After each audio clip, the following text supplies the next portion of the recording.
Para se të fillojmë me videon, do ju ftoja të abonoheshit në kanalin ton Thënie për Jetën dhe të klikoni sipër ziles për të marrë njoftimet e videove tona më të reja. Faleminderit. Kura natyrale me rozmarin që ka habitur edhe mjekët me efektin që ka në shëndetin e trurit. Përveç artit, rozmarina, siç e quajnë qytetrimet e lashta, gjen aplikime të gjëra ndërshekuj për trajtime tradicionale të kulturave dhe popujve të ndryshëm. Përdorimi i barit aromatik synon gjithashtu trajtimin e çrregullimeve gastrointestinale dhe neurologjike, forcimin e sistemit imun, lehtësimin e stresit dhe furnizimin e trupit me një mori lëndësh ushqyese duke përfshirë komponentët fitokimik që kontribojnë në shëndetin e mirë të syve dhe të mëlçisë, mineralet, vitaminën B ose riboflavin, si dhe vitaminën A dhe C, për cilat janë përfitimet që do të merrni nga konsumi i saj. Do të keni një shëndet më të mirë të trurit. Rozmarina përmirëson funksionet e trurit si performanca njohëse, kujtesa, vigjilenca dhe përqendrimi. Këto veti janë përdorur prej shekujsh tashmë përmes aromaterapisë, ndërkohë që studimet moderne i kanë nxjerrë në pak këto përfitime. Ulëntimet kanë gjetur përmirësim të funksionit njohës brenda 20 minutave nga thithja e vajit esencial të rozmarinës. Ka efekte të mira kundër ankthit. Zgjerrja me gjethet e saj dhe vaji esencial i rozmarinës lehtëson lodhjet nervore, ankthin kronik, ndërkohë që përmirëson humorin dhe gjumin. Ka veti të mira antiseptike. Ekstrakti i barit ka veti antifungale, antivirale, antibakteriale, farpërmbajtës të tij të acideve karzonik dhe rozmarik. Konsumi i tij nga ana tjetër është e lidhur përmes ulëntimeve me një rrezik më të ulët të infeksioneve dhe forcimin e sistemit imunitar. Përmirëson qarkullimin e gjakut. Elementët anti-inflamatorë që forcojnë sistemin imunitar stimulojnë gjithashtu qarkullimin e gjakut dhe janë të pasur me rozmarin. Lëkurë dhe flokë më të shëndetshëm. Lëndët ushqyese të tij mbrojnë qelizat e lëkurës nga efektet e rrezatimit diellor dhe radikaleve të lira dhe nxisin prodhimin e kolagjenit. Vaji i rozmarinës është i famshëm për forcimin e skalpit të kokës duke nxitur rritjen e flokut dhe duke mbrojtur kundër zbokthit dhe lëkurës të thatë, dhe mund të jetë një zgjidhje shumë e mirë në këtë aspekt. Rozmarina ka ndikime pozitive në shëndetin e mushkërive.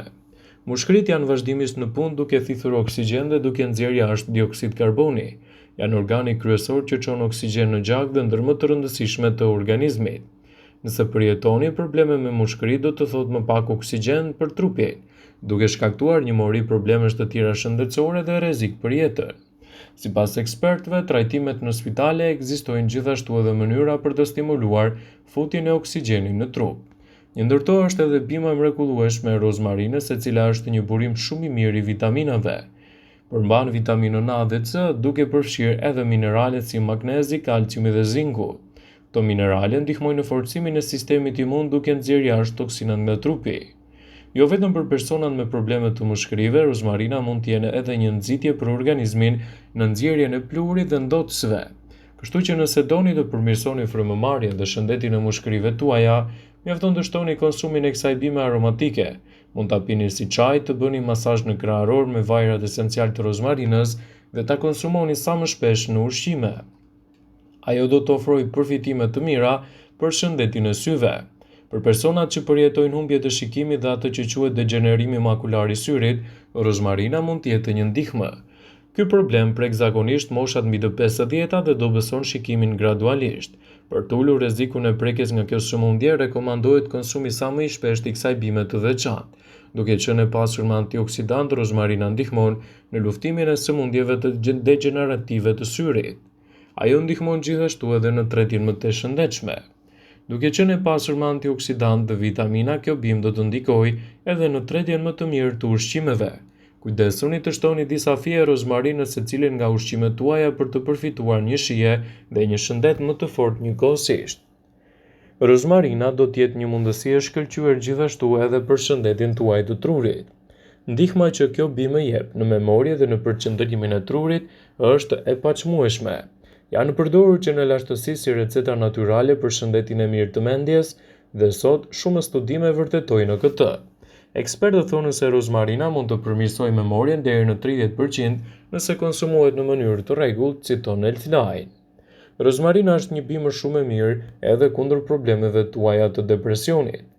Rozmarina ndihmon edhe në probleme neurologjike siç janë depresioni, ankthi, skleroza e shumëfisht.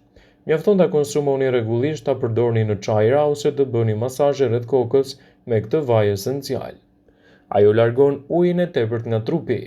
Kjo bimë mund të jetë një shpëtim për personat që kanë tendencën të mbledhin ujin e tepërt brenda në trup. Ndjesitë e fryrjes dhe rëndesës largohen lehtësisht pasi rozmarina do të nxjerrë të gjitha toksinat nga trupi juaj. Sigurohuni ta konsumoni sa më shumë çajin e rozmarinës gjatë përditshmërisë së suaj. Në çdo rast, kujtojnë se informacionet në këtë video kanë për qëllim informimi dhe asesi të zvendësojnë këshillat ose trajtimet tuaja mjekësore.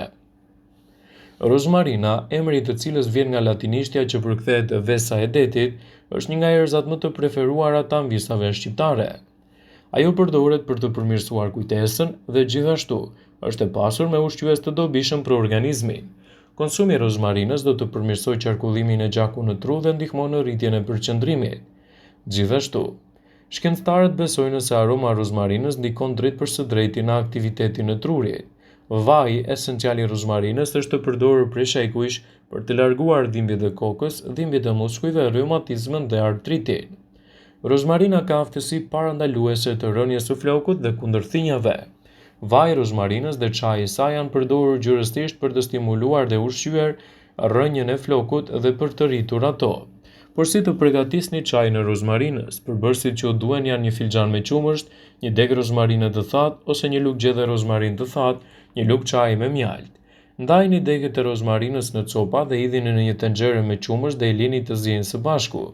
Hiqeni nga zjarri, e lini të qëndrojë së bashku për 5 minuta, gjatë të cilave duhet të përzieni lëngun vazhdimisht. Shtypni copat e rozmarinës me lugë dhe do të lëshojë një aromë të fortë që çlirojë në vajrat esencial. Shtoni mjaltin dhe çaji është gati. Rozmarina është një bimë që mund të rritet lehtë në shtëpinë tuaj sepse ka nevojë për pak përkujdesje.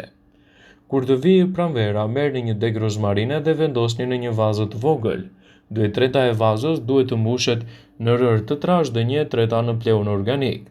Vendoseni vazën në vend me dritë dhe kështu do të keni bimën tuaj të preferuar të rritur vetë në kushtet e ambienteve të shtëpisë.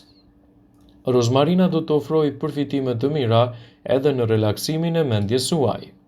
Rozmarina mund të qetësojë mendjen dhe gjithashtu të lehtësojë shqetësimet si dhe të garantojë një gjallëri më të mirë. Ju vetëm duhet të fërkoni bimën e vogël mes gishtave dhe të thithni aromën e saj të shijshme, e cila me lëngun e saj që do të lëshojë me vajin e përkryer do ju ndihmojë gjithashtu edhe në lehtësimin e këtyre shqetësimeve. Rozmarina është një bimë shumë e mirë edhe me veti antioksiduese. Rozmarina përmban antioksidantë të fuqishëm që mbrojnë trupin tuaj kundër radikaleve të lira dhe do të sjellin gjithashtu rezultate të kënaqshme për shëndetin tuaj. Për ata që nuk e din, kjo barishte ka acid rozmarik dhe acid karsonik dhe acid ursolik, të cilët janë antioksidantë me veti të mira për shëndetin tuaj dhe mund të lehtësojnë gjithashtu një sër problematikash. Përfshirni rozmarinën sa më shumë të mundeni në dietën tuaj, pasi ka veti të mira antiinflamatore. Ajo përmban veti antiinflamatore dhe mund të ndihmojë në trajtimin dhe lehtësimin e astmës, ekzemës, artritit dhe problemeve të tjera. Gjithashtu do të ndikojë pozitivisht në përmirësimin e shëndetit të trurit. Rozmarina rritë rrjedhjen e gjakut në kokë dhe stimulon sistemin nervor qendror. Për më tepër, kjo bimë njihet në përmirësimin e kujtesës, edhe për një të mirë akoma. Përmban përbërës që parandalojnë degradimet e acetokolinës, e cila është një neurotransmetues i rëndësishëm për të mbrojtur memorien dhe për të parandaluar probleme të tilla siç është edhe Alzheimeri. Ajo ndihmon edhe kundër lodhjes dhe stresit të veshkave. Bima ka aftësinë të lehtësojë lodhjen dhe stresin e veshkave pasi zbut hormonet. Është e mrekullueshme sepse sot shumica e njerëzve jetojnë në një gjendje të tensionit të vazhdueshëm. Për këtë arsye, trupi ynë mund të përjetojë efekte të dëmshme të kortizolit të hormoneve. Në këtë rast, rozmarina së bashku me barishtet e tjera ka aftësi të jashtëzakonshme ushqyese për shëndetin tuaj, citojnë ekspertët. Vëmendje, ju bëjmë me dije se informacionet në këtë video kanë për qëllim që të plotësojnë, të mos zvendësojnë këshillat e mjekut tuaj ose ofruesit të kujdesit tuaj të shëndetit të përgjithshëm. Pasi ta dëgjonit këtë video, do ju ftoja t'i bënit like. dhe ta shpërndanit atë në profilin tuaj në mënyrë që të informohen dhe miqtë e tu.